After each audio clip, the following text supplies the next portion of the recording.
वस्तु बाजार में सामान्य एकाधिकार। एकाधिकार की बाजार संरचना। पूर्ण प्रतिस्पर्धी बाजार की संरचना उपभोक्ताओं, फर्मों, उनके विशिष्ट एवं संयुक्त प्रभाव, विकल्पों की स्वतंत्रता, वस्तुओं के गैर प्रतिस्थापन गुणों व ज्ञान की विभिन्न परिस्थितियों के द्वारा निर्धारित की जाती है। प्रतिस्पर्धी व्यवहार बनाम प्रतिस्पर्धी बाजार संरचना।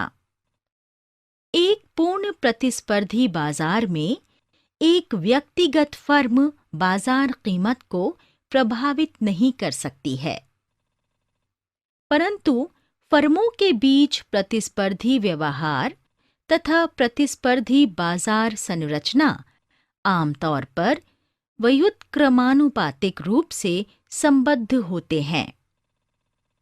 एकल वस्तु बाजार में एकाधिकार तभी पूर्ण हो सकता है जब उस विशिष्ट वस्तु का बाजार पूर्ण प्रतिस्पर्धा की स्थिति में हो, अर्थात सभी उपभोक्ता कीमत स्वीकार करता हो।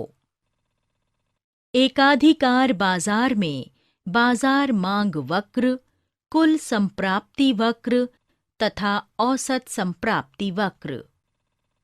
बाजार मांग वक्र के मामले में वस्तु की कीमत बढ़ने पर उपभोक्ता कम मात्रा खरीदने के लिए इच्छुक होंगे, परंतु एक एकाधिकार बाजार में फर्म जानती है कि बहुत मात्रा में विक्रय केवल कम कीमत पर ही संभव है।